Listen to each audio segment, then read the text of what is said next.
aujourd'hui pour venir vous présenter, dans le fond, mes recherches.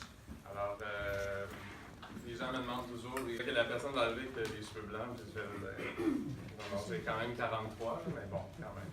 Je viens d'un petit village où les gens sont proches et l'histoire, la transmission orale était importante. Alors, les frères de mon grand-père, alors nous racontaient nos histoires de famille. Puis je viens d'un petit village qui était ouvert par la colonisation au début des années 1900 pour empêcher ces Canadiens français de s'en aller aux États-Unis ou dans l'Ouest canadien. Alors, bref, il y en a quand même dans l'Ouest qui ont été aux États aussi, mais bon, mes ancêtres ont décidé de rester ici. Et, donc, c'était très important. Quand j'ai visité le village d'antan québécois de Drummondville, j'avais l'impression d'être chez mon arrière-grand-père parce que la maison était exactement pareille, ça n'avait pas changé. Ce que je suis en train de vous dire, c'est que les traditions chez nous, c'est important. Et la transmission était donc très importante. Alors pour moi, mon arrière-arrière-grand-mère acadienne, je ne l'ai pas connue, mais c'est comme si je l'avais connue parce qu'on m'en a tellement parlé que j'ai l'impression qu'elle était à côté de moi quand on en parlait. Alors, je me suis dit, bon, mais c'est quoi cette histoire-là? Ce qu'on nous a appris à l'école, c'était pas grand-chose. Dans le programme de 1982, c'est celui-là que j'ai eu quand j'étais étudiant, nous disait, tiens, l'Acadie a été fondée en 1604. En 1713, on a perdu l'Acadie, elle était traitée de traite. Puis en 1755, on les a déportés. Après ça, on n'entendait plus jamais parler des Acadiens. Alors qu'ils sont 30 au Nouveau-Brunswick, ils sont 5 à 10 en Nouvelle-Écosse, 5 à 10 aussi à l'île du Prince-Édouard, puis encore moins que ça à Terre-Neuve. Mais où sont les autres? Hein, c'est la grande question, parce que ils sont peu nombreux, mais l'Acadie était plus nombreuse que ça à l'époque. Alors, je me suis donc intéressé à essayer de comprendre qu'est-ce qu'il en était, c'est quoi cette histoire-là. Parce que finalement, avec seulement 3 points appris dans le programme d'éducation québécois, ça ne disait pas grand-chose. Et même qu'un commentaire qu'on m'a déjà fait d'un Acadien qui me disait qu'une Québécoise est allée en vacances, puis elle a dit « on ne nous a jamais dit qu'elle était revenue ». C'est vrai, dans le programme, on ne nous enseigne pas que les Acadiens, ensuite, il y en a qui vont retourner dans les maritimes ou qui vont venir s'installer au Québec. Ce qu'on trouve dans la documentation, c'est pas grand-chose. Même pour mon deuxième tome, c'est un petit peu ma surprise parce que j'ai fait l'identification de tous les Acadiens qui sont venus au Québec. Alors, ils ne sont pas revenus, ils n'ont jamais vécu ici. Donc, ils sont venus s'installer ici. Et dans l'historiographie, dans les livres, si on fait un peu de recherche, on va nous dire que c'est 700 à 800 Acadiens qui sont venus après la guerre. Donc de 7 ans, donc à partir de 1765. Mais moi, j'en ai répertorié 1293. C'est près de 500 de plus. Mais pour l'époque, c'est un gros poids démographique qui arrive en 10 ans là, pour s'installer. Alors, par exemple, on va nous parler des loyalistes. Alors ça, les loyalistes, là, c'est pas drôle, ils sont venus, là, wow! 20 ans plus tard, il était juste 2000. Nous, il était 3150 Acadiens à venir s'installer ici. Mais il ne faudrait pas en parler, par exemple. Alors moi, j'ai dit non, alors on va changer la donne. Donc, j'ai réécrit cette histoire-là et le tome 3, je suis en production, en train de le faire en maîtrise. Alors, j'ai pris une année sabbatique après 20 ans d'enseignement pour aller plus loin. Donc, là, moi, je vous jase ça, puis j'ai rien dit encore, finalement. J'ai plein de choses à dire. Alors, les 3 livres, dans le fond, j'ai eu ce premier tome-là, est paru en 2014, sorti juste à temps pour le Congrès mondial acadien. Pour la première fois en partie en territoire québécois, malgré qu'on n'a quasiment pas entendu parler ici, puisqu'il ne faudrait pas que Radio-Canada ou TVA en parlent trop, là, parce que les Acadiens sont bien là-bas, mais ici, il ne faut pas en parler. Bref, les statistiques disent, les dernières recherches génétiques à l'université, c'est Mme Josée Bergeron, la première à avoir fait une étude là-dessus, qui, elle, selon ses données, ses calculs, c'est 74% des Québécois d'origine canadienne-française qui ont au moins un ancêtre acadien dans leurs ancêtres au complet, pas nécessairement la lignée paternelle ou même maternelle, mais dans des ancêtres au complet. Et ça fait 4,8 millions de Québécois, mesdames et messieurs, qui ont du sang acadien. ça fait 4,8 millions de Québécois qui ne connaissent pas leur histoire. Parce qu'ils ne connaissent pas l'histoire de leurs ancêtres acadiens qui sont venus s'installer ici. Alors, ben, c'est ça, il y en a quelques-uns qui le savent, effectivement. Mais, la dernière étude qui a été faite, mais d'une autre recherche, et là, c'est le doctorat qui a été fait, c'est une thèse, et c'est 78,5% donc des Québécois d'origine canadienne-française qui ont au moins un ancêtre acadien. Alors, on parle, dans le fond, de 21% qui n'auraient pas. C'est pas beaucoup. Alors, c'est donc important de comprendre d'où on vient, hein, puis savoir où on s'en va. C'est souvent ça le principe qu'on dit. Alors, c'est important donc de remettre donc cette histoire-là au bout du jour et aussi donc de comprendre qu'on est pas mal plus acadien qu'on peut penser de l'être. Évidemment, il y a des régions qui sont plus acadiennes que d'autres. Alors, il y a les Acadiens, quand ils sont venus s'installer au Québec, ils ont fondé des villages et ils se sont regroupés. Alors, on appelle ça des petites caddies et ils ont donc fondé des villages pour, entre Acadiens, recréer leur société acadienne. Alors, le tout premier village qui a été créé, c'est pendant la guerre de 7 ans. Alors, il y avait tellement de réfugiés acadiens au port de Québec qu'à un moment donné, il y en a eu trop. Alors, les statistiques, je travaille là-dessus pour arriver à un chiffre plus précis, mais nous disaient qu'il y était entre 1800 à 1900 Acadiens qui sont venus se réfugier au port de Québec. Imaginez, en 1755, 56, 57, Québec, c'est pas gros, là. La Haute-Ville est ceinturée dans les murs qui sont là. Ça n'existe pas, tout ce qui est vers les plaines d'Abraham. Il n'y a rien qui existe là. Tout est en Basse-Ville ou en Haute-Ville pour la bourgeoisie. Alors, c'est beaucoup de gens qui arrivent en peu de temps et il faut donc les installer, il faut faire quelque chose avec. Alors, les tout premiers, déjà 1756, dès l'hiver, on dit on va ouvrir les terres en arrière de Saint-Charles-de-Bellechasse, qui va devenir donc Saint-Gervais. Alors, on envoie là, et vraiment, là, on donnait des terres, on a dit, ces beaux gens ont tout perdu. Alors, on va leur redonner une terre, on va leur donner la chance de s'installer, de recommencer à zéro. Alors, moi, mes ancêtres, c'est ce qui est arrivé. Par la suite, ils ont créé des villages en reculant jusqu'au Maine. Alors, moi, j'ai donc un petit village frontalier du Maine. Alors, ça, c'est la toute première petite cadie. La deuxième, alors, à partir de 1759, quand on entend dire que les Britanniques vont envahir, Vaudreuil, le gouverneur, va donner l'ordre d'évacuation de Québec. Et c'est comme ça que les Acadiens vont s'en aller. Il va même dire dans son document, donc de s'en aller dans la région de Trois-Rivières. C'est comme ça que les Acadiens vont arriver dans la région de Trois-Rivières en 1759. Et ils vont être ensuite répartis. Ça va même jusque dans le Haut-Richelieu. Alors, on va les répartir et même le curé de l'Assomption va venir en chercher une partie pour les installer. Et là, il va décider d'ouvrir les terres en arrière de la seigneurie, parce que les seigneuries sont déjà remplies à ce temps-là. Donc, on parle toujours d'ouvrir l'arrière-seigneurie. Donc, on va ouvrir Saint-Jacques. Alors, qui va donc devenir ensuite séparé avec Saint-Ligorie, Sainte-Marie-Salomé. Alors, c'est la Nouvelle-Acadie. Ils ont leur festival maintenant propre à leur culture, donc de cette région-là, avec la ceinture fléchée que vous êtes probablement habitués d'entendre.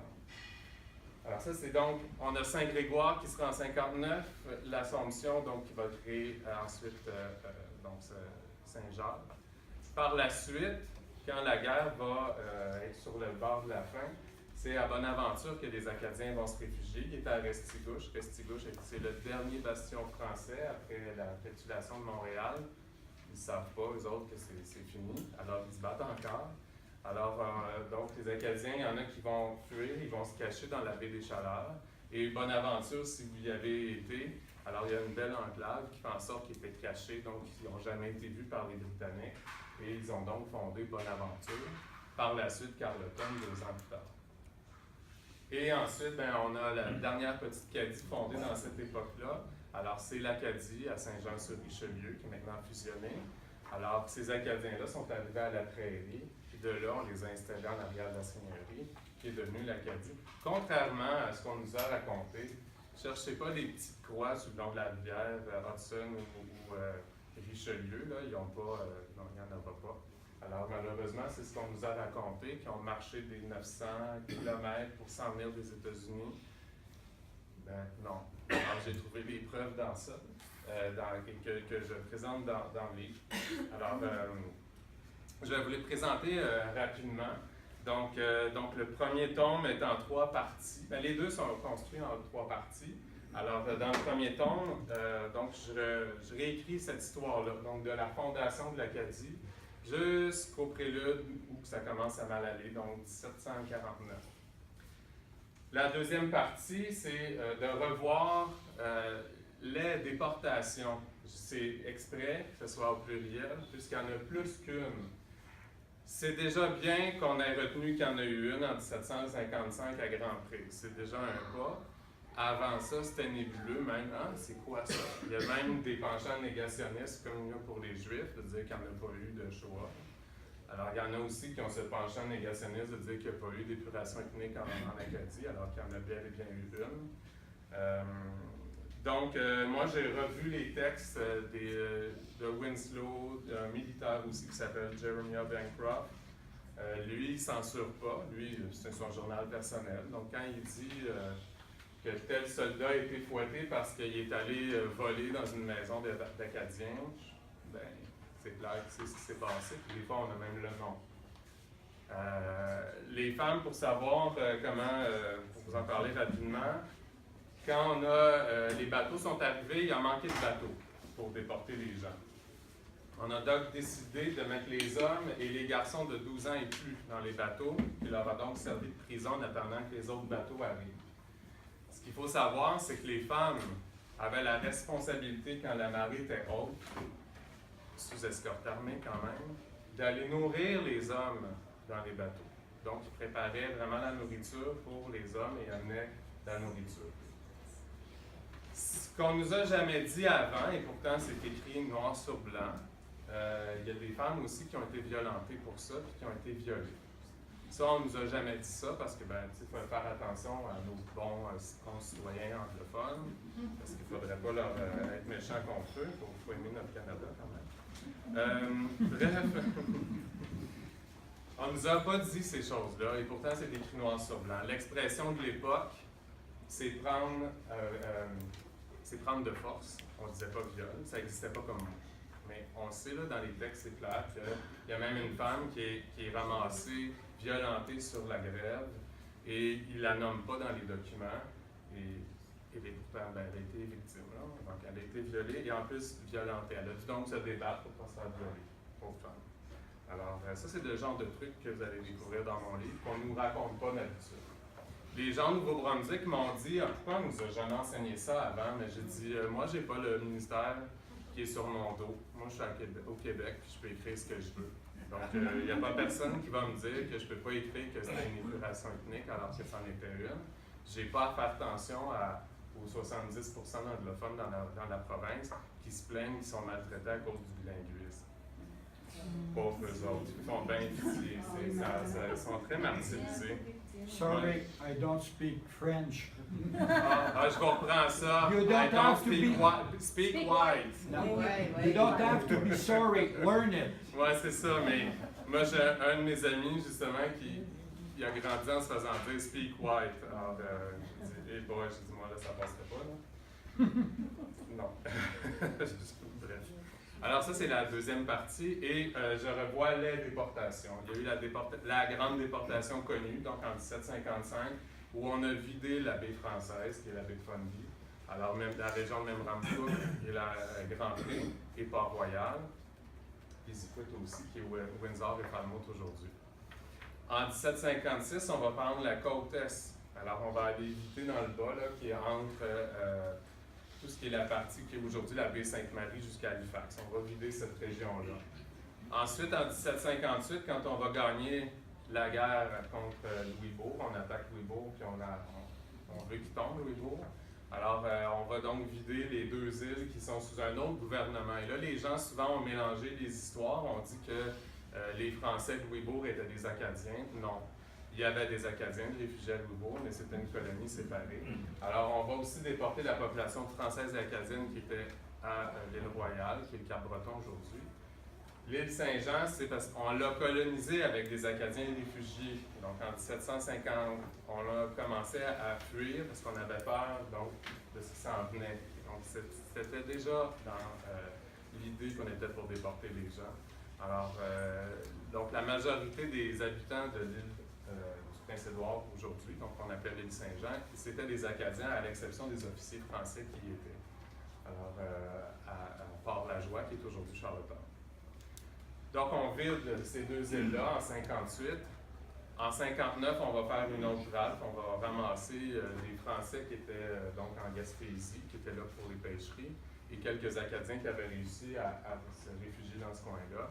On va vider aussi les prisons, parce qu'il y a des gens qui avaient tenté de revenir en Acadie à partir de la Nouvelle-Angleterre. Et on va donc les ramasser. Et ces deux dernières déportations-là se font en France et en Angleterre. Malheureusement, les tempêtes font toujours ça pendant l'hiver. On ne sait pas pourquoi. Ils attendent novembre, décembre pour les envoyer en pleine mer dans ces années-là. Donc, c'est pas les paquebots comme aujourd'hui. Alors, puis on les entasse comme dans les négriers. On les fait comme ça.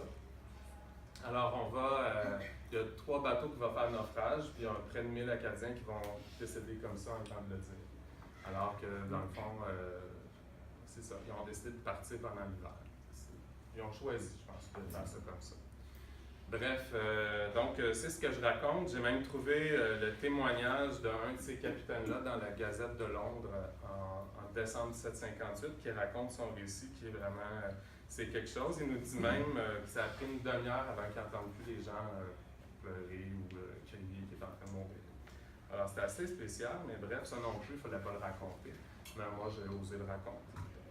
Ça, c'est cette histoire-là. Et la dernière partie, c'était vraiment la question des réfugiés acadiens ici, donc au Québec, donc dans le port de Québec, où là, encore là, ils ont été accusés d'avoir amené la petite vérole, mais quand on gratte ça un petit peu plus, c'était les soldats britanniques qui avaient ramassé prisonniers, c'est eux qui avaient la petite vérole. Puis comme les Acadiens étaient déjà faibles parce que, bon, c'était des réfugiés, il y avait manqué de nourriture, alors ils ont attrapé rapidement la petite vérole. Ils étaient donc plus nombreux. Ça s'est donc propagé plus rapidement. Mais on a accusé les Acadiens à tort d'avoir apporté quasiment la peste à Québec, alors que finalement, c'était les militaires britanniques. C'est un peu spécial, ça aussi. Et comme on nous disait qu'il avait marché, encore là, d'Acadie jusqu'au port de Québec, je ne sais pas compter le nombre de kilomètres, mais c'est un peu intense. Puis il n'y a pas de chemin en 18e siècle. C'est tout simple que ça, il n'y a pas de chemin. Alors, c'est les voies navales qu'on prend pour se déplacer. Et c'est en fouillant dans les lettres de missionnaires, de gouverneurs, de militaires, encore là, où j'ai trouvé les traces donc, de ces arrivées d'Acadiens et même des fois le nom de la goélette est nommé, par exemple la Flore en octobre 1756. Alors, il y a des documents très précis avec les nombres de passagers qu'il y avait. Alors, là, je suis en train de travailler à essayer d'identifier ces réfugiés-là pour le tome 3. Alors, j'ai déjà 600, les 600 premiers, c'est déjà fait, donc je suis pas mal content de ça. Et effectivement, j'ai eu la chance d'avoir quelques prix aussi. J'ai même eu la 3e position du top 10 des coups de cœur au Nouveau-Brunswick en 2015. Alors, ça m'a vraiment, c'est vraiment spécial. Au Salon du livre de Montréal, quand ce livre est sorti, il y a une dame qui m'a dit « Et à quand la suite? » Bah, à quand la suite? Dans ma tête, c'était réglé. Je l'avais fait. Là, je me suis dit, qu'est-ce que je pourrais faire? Alors, le chapitre 10 dans ce livre-là, dans le fond, c'est une revue de littérature que j'ai faite sur les Acadiens qui sont venus de la Nouvelle-Angleterre. Et là, je raconte que, vraisemblablement, certains disaient qu'ils avaient remonté à la rivière Hudson. Bon, je raconte ce qui était écrit. Finalement, en grattant, en fouillant, je suis arrivé à 320 pages, 100 pages de plus que l'autre, pour raconter ce que j'ai dit en 10 pages. Fait que finalement, j'ai découvert pas mal de choses. La première partie donc, de ce livre-là, c'est ce qui s'est passé en Nouvelle-Angleterre. La deuxième partie, c'est on va revoir c'est quoi les mythes. Alors, j'explique le fondement des mythes, d'où ils viennent, puis donc c'est quoi l'origine, quel est le sens à donner à ça. Et la dernière partie, comment ils se sont établis ici au Québec, parce qu'ils n'ont pas été accueillis de la même façon.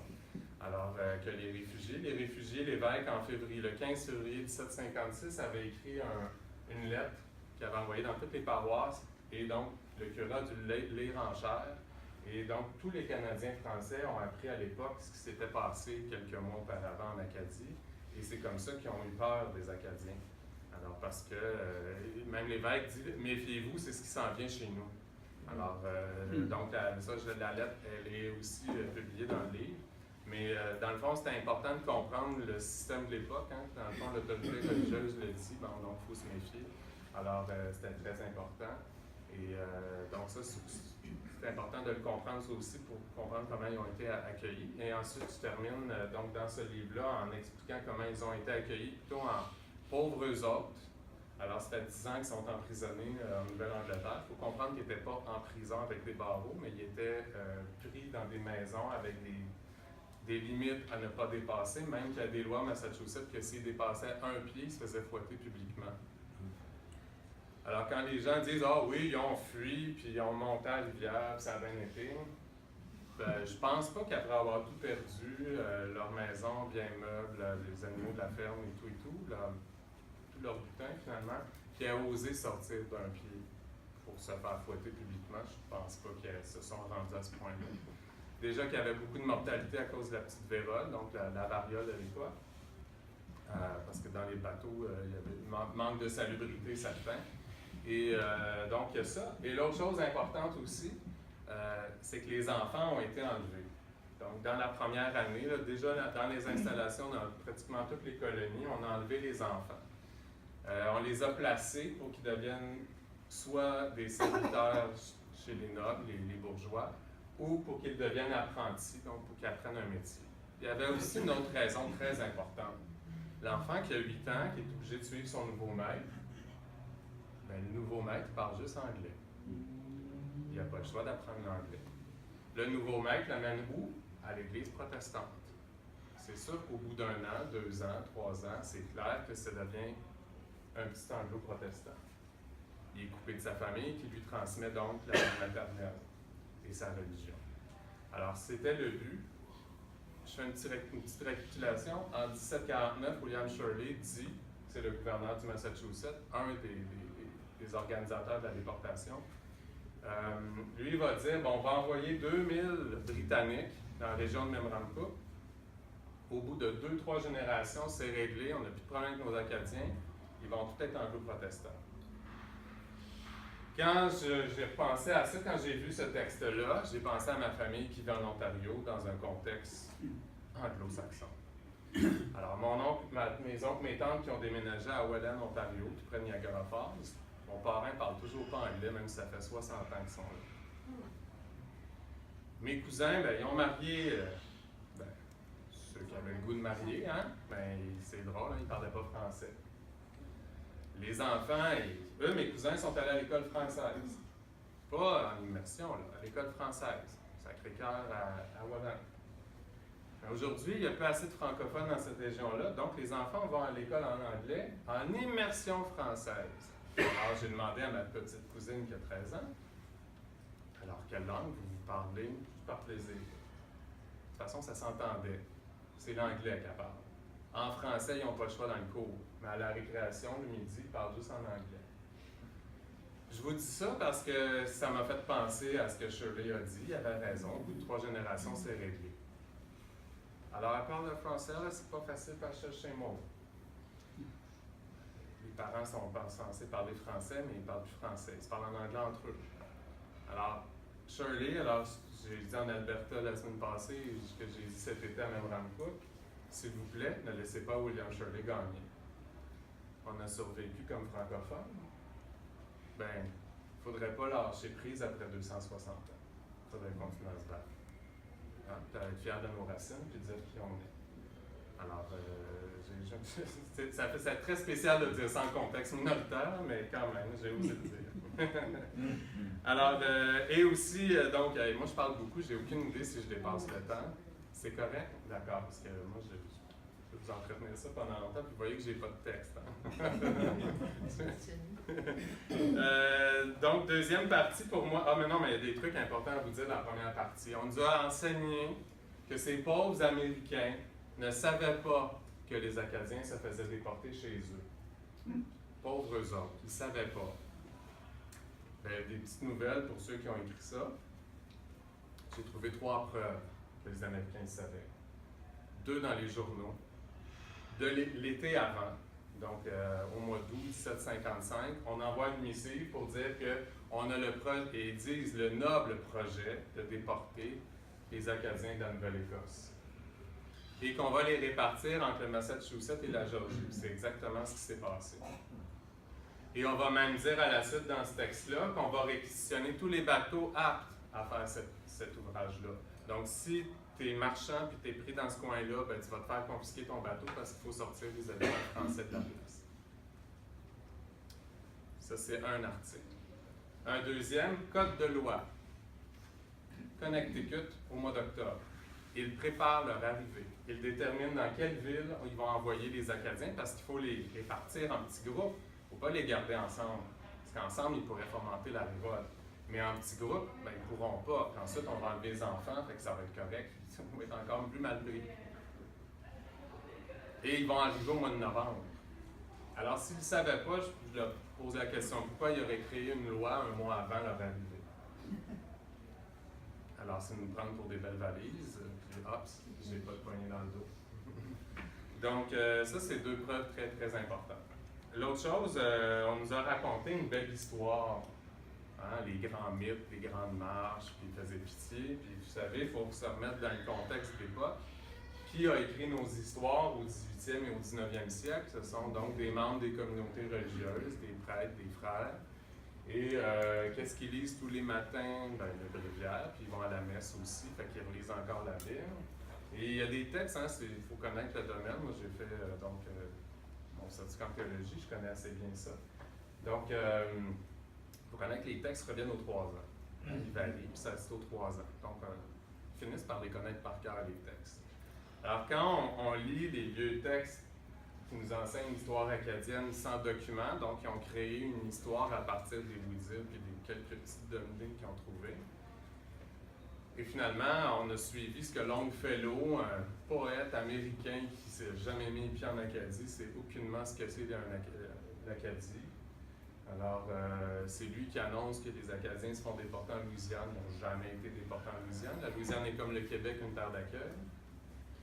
Donc, on parle de ça, on parle de loin, mais finalement, quand on regarde, ça c'est dans le chapitre 3, ceux qui ça va intéresser, j'explique vraiment d'où vient même les textes bibliques, d'où vient l'histoire de ces Acadiens-là, parce que moi, ce que je dis, dans le fond, c'est finalement, c'est l'histoire des Juifs acadiens qu'on a lu, et non pas l'histoire des Acadiens. Alors, on a de l'exode des Juifs dans la Bible, on a la prophétie de Déborah qui nous raconte les caravanes organisées, ça vient de là. On a les textes des juges aussi qu'on trouve des références. Ils font même référence à l'Énéide. Alors, un poète latin, 1er siècle avant Jésus. Il y a des références, j'ai trouvé des citations du texte de Virgile. Alors, c'est assez. Quand on enlève ça, c'est toujours la question qu'est-ce qui reste comme valeur historique? Est-ce qu'il y en a une? Oui, une déportation. Bon, mais ceci étant dit, qu'est-ce qui s'est passé? Donc, il faut gratter dans les documents d'époque, ce qu'on n'a pas fait nécessairement à l'époque. Alors, donc ça, c'est important. C'est pour ça que je démystifie un peu cette histoire-là pour bien comprendre. Donc, il y en a qui disent, oui, mais comment ça, on connaît tout ça, Beauharnois l'a écrit. Quand si vous avez lu du Beauharnois, vous allez lire mon livre, vous allez être comme, finalement, c'était correct pour l'époque avec la documentation trouvée, mais aujourd'hui, on en connaît plus, donc on est capable d'aller plus loin. Et je terminerai en disant que je suis en train de faire donc ma maîtrise, donc pour sortir le tome 3. Et mon hypothèse, c'était que les Acadiens ont aussi pris les armes sur les plaines d'Abraham. Il n'y a pas un historien qui en parle. Il y a Guy Frégaud dans son livre qui en parle sur la conquête. Puis, une phrase en quelque part qui dit « Ah, enfin, ils se sont battus, là. Il y en avait 150 sur place. » Alors finalement, je suis en train de les identifier, puis je suis en train de tout travailler ça pour enfin rendre public, pour dire que les Acadiens n'ont pas été seulement victimes, mais ils ont aussi pris la défense, donc la Nouvelle-France. Alors à Restigouche également aussi, pas juste à Québec, mais quand même. Je pense qu'il y a une intervention ici. Oui, bien ça. Est-ce qu'il y a comme une liste de noms de famille acadiens? Comme moi, ma mère, elle vient de la Nouvelle. Mon grand-père, c'est Casey, ouais. Probablement loyaliste, là. Puis elle, ma grand-mère, c'est une roi. Les Casey sont arrivés avant ça. Ils sont arrivés avant même les loyalistes, tout ça. Alors, dès le début... ma grand-mère, elle, c'est une roi. Oui, oui. Ça fait que j'ai du sang acadien. Oh, oui, mais Casey aussi, parce que c'est un Irlandais qui est marié une Acadienne. Bref, dans lui, alors les 1293 Acadiens qui viennent s'installer, la liste est complète, elle est dedans. Et je travaille à identifier les 1800 à 1900 qui vont apparaître dans le tome 3. Donc, tous les Acadiens venus pendant cette période-là vont être donc connus. Alors, ça s'en vient. C'est comme mon nom de famille, Charbonneau, c'est en 1659 qu'ils sont venus. Ça, c'est canadien. Sur un bateau avec Marguerite Bourgeois, je pense, puis Madeleine de Verchères, je ne suis pas certain, en tout cas, il y en avait deux. Puis, il y avait 7 familles sur le bateau. Il y avait une des familles, c'était la famille Roy aussi. Donc, il y avait la famille Charbonneau et la famille Roy en 1659. Il y a plusieurs familles rois. La famille Roy en Acadie, c'est pas la même. Ils sont peut-être même pas parents. Oui, probablement. Alors, M. Lachon, Oui. comme vous avez pu le voir, la période de questions a commencé. C'est bon. Accepteriez-vous de répondre à quelques questions? Oui, il n'y a pas de problème. M. Biaki. C'est plus le temps, moi je sais pas.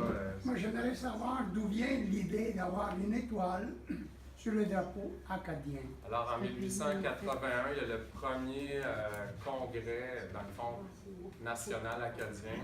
Et ils vont donc décider enfin de se donner un drapeau, de se donner une hymne nationale, une date pour célébrer la nation acadienne, donc le 15 août.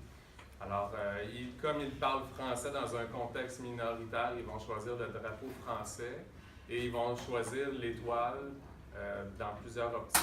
Donc, l'étoile, on va l'appeler la Marie Stella, donc l'étoile de Marie. Donc, c'est la fête de l'Assomption aussi, la levée au ciel. Alors, il y a toute une espèce de symbolique qui est là.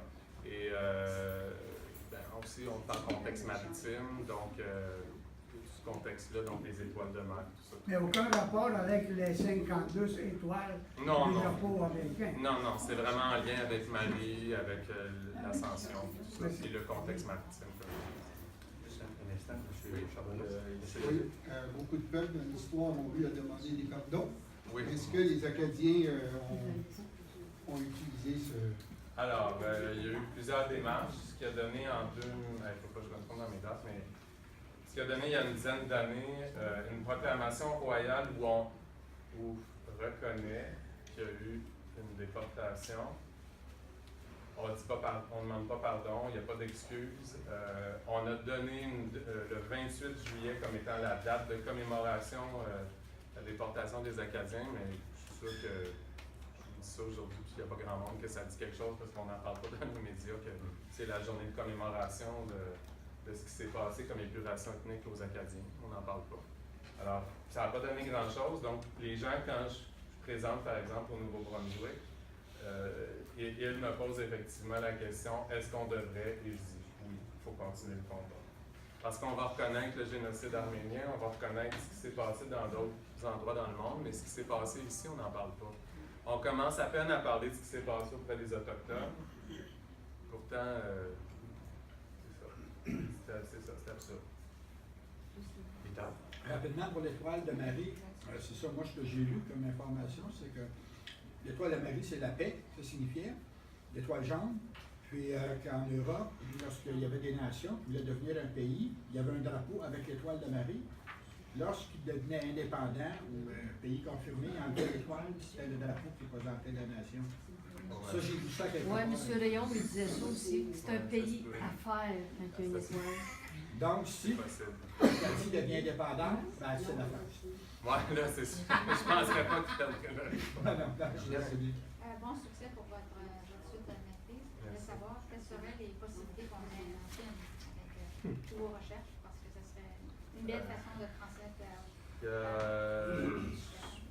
Je peux vous dire, sans rien vous dire, qu'il y a 2 projets de documentaire présentement. Merci. Mais là, c'est toujours la question des bailleurs de fonds. Pour un des premiers projets, il y a déjà eu 2 refus. Et pourtant, il y a matière. Donc là, on attend le 3e, en espérant que ça fonctionne. On était convaincus que le premier, ça fonctionnait, mais ça... Ils ne sont pas prêts. C'est dérangeant. C'est très dérangeant. Moi, comme j'ai dit, je m'en fâcherai pas dans dentelle. C'est ça qui s'est passé. Puis quand on regarde la définition telle quelle d'épuration ethnique, c'est exactement l'intention qu'avaient les gouverneurs de l'époque. Maintenant, avec tous les décès qu'il y a eu, alors il y en a même qui osent dire que c'est un génocide. Donc, M. Landry, notre ancien premier ministre, lui dit clairement que c'est un génocide. Au total, à la résultante, je pense qu'on pourrait effectivement dire ça. Mais l'intention de base, c'était l'épuration ethnique. Ça, c'est ça. Parce que les gens, c'est pas la nuance c'était quoi l'intention? Est-ce que c'était de détruire le peuple? Non, c'était de les assimiler. Ça n'a pas marché, donc on les a envoyés se faire assimiler. Mais je sais ça. Si on les aurait brûlés, ils auraient vraiment mal paru. Les envoyer à l'eau. Encore peut-être 2-3 questions, M. Lacombe, et puis M. Oui, Charbonneau. vous dites que vous êtes allé dans l'Ouest canadien rencontrer les communautés francophones. Là. Le Canada est un pays multiculturel, puis on entend parler que les petites communautés francophones sont encore bien vivantes. Là. Et puis que bon, il y a des cours d'immersion pour les anglophones qui veulent apprendre le français. Puis là, j'entendais une interview à la radio, là, puis il disait ben ça va bien, ça va bien, ça va bien. Puis par contre, moi, je lis des rapports sur le plan, comment on appelle ça, le recensement, puis bon, ça fond, puis en tout cas, la propagande là, canadienne nous dit que ça croît, ça va bien, puis bon. C'est-tu de la poudre aux yeux, quoi? Moi, je ne suis jamais allé dans l'Ouest. Ben moi, c'était ma première fois où j'ai été invité par une communauté francophone pour célébrer le 25 ans de leur société historique généalogique. Comme a dit le président, c'est sûr qu'en arrière de il m'a dit ça à mon couvert, pas devant tout le monde. C'est parce qu'il y a eu 160 personnes qui venaient assister à la fête. Avec comme peut-être 3 conférenciers.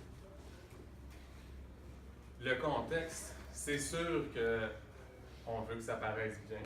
Alors, on était à la Cité francophone, donc dans un édifice qui regroupe tous les services en français pour la communauté albertaine. Évidemment, c'était à Edmundston. Je ne sais pas ce qui se passe à Calgary, s'ils ont quelque chose. On était sur la rue Kabouri pour la première blanche, à y avoir été dans Marianne. Donc, et on était à côté de l'école francophone et non pas en immersion française. Alors, tout était voué à ça. Mais, nonobstant, il y a des institutions, puis il y a de quoi faire en sorte qu'on est capable de vivre en français, mais il y a le contexte dans lequel on est. Alors, c'est-à-dire, parce que moi j'ai jasé avec les gens, j'ai parlé de mon histoire avec ma famille qui est pas si loin que ça en Ontario. Mais c'est ça qui est eux aussi. Je veux dire, ils font pas comme « Ah, je vais tomber en amour avec toi. Ah non, tu parles anglais. Est-ce que tu parles français? Ah, ok, est-ce que tu vas, on va être en amour ensemble? Puis on va faire des enfants, puis on va continuer à parler français. » Alors, c'est sûr qu'il y a ça, qu'il n'y a pas de... On ne peut pas contrôler ça. Ça, c'est clair.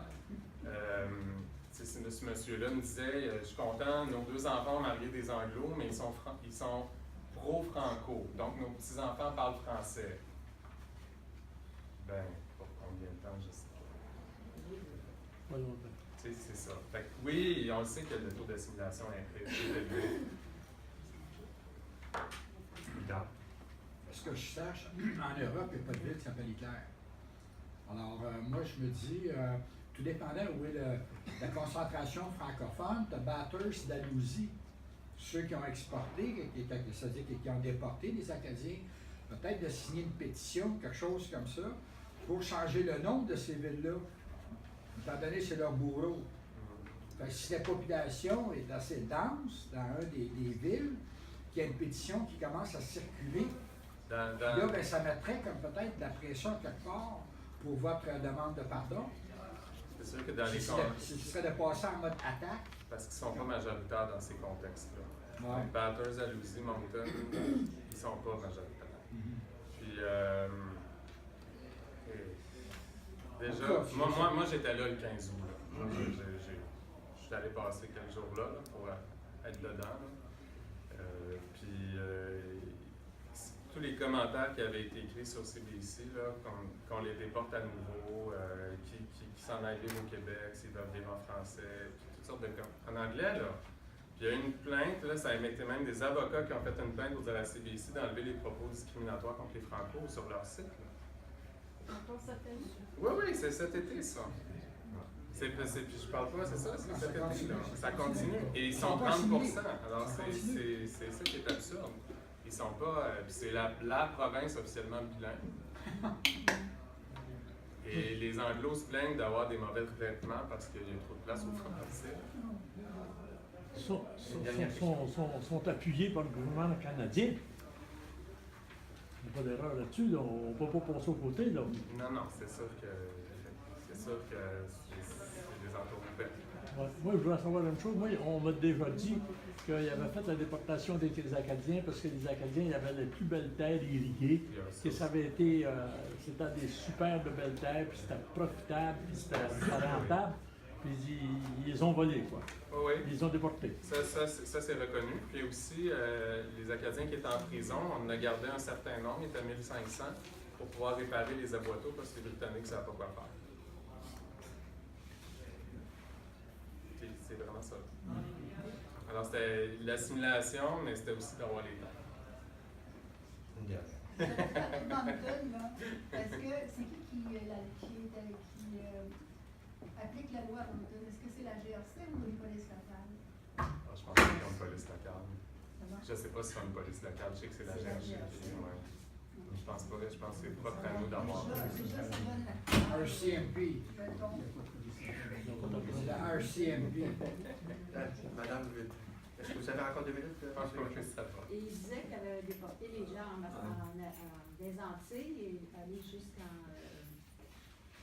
Les Antilles, c'est des terres de refuge après la guerre. Alors, ils sont allés se réfugier, ils sont allés essayer de recommencer leur vie dans les Antilles françaises. En 1763, dès que le traité de Paris est signé, les Acadiens en Nouvelle-Angleterre tentent de se faire rapatrier en territoire francophone. Alors, font des pétitions au roi de France d'être rapatriés. Donc, nos grands penseurs de l'époque en France, on a gardé quelques colonies françaises en Amérique. Alors, on a déjà des bons colons, alors on va les envoyer dans nos colonies. Alors, on les a envoyés effectivement à Saint-Domingue, qui est aujourd'hui Haïti. On va les envoyer quelques-uns à Martinique. Et le problème, c'est la température, les tempêtes, ils n'ont pas de vaccin, ils ne sont pas habitués à ça. Donc, beaucoup vont mourir. Les rescapés vont s'en aller en Louisiane pour la plupart. Certains vont venir au Québec. Certains vont aller à Philadelphie parce qu'ils étaient déjà des marchands. Donc, tout le marchandage triangulaire, là, donc continue à l'époque malgré que la guerre est terminée.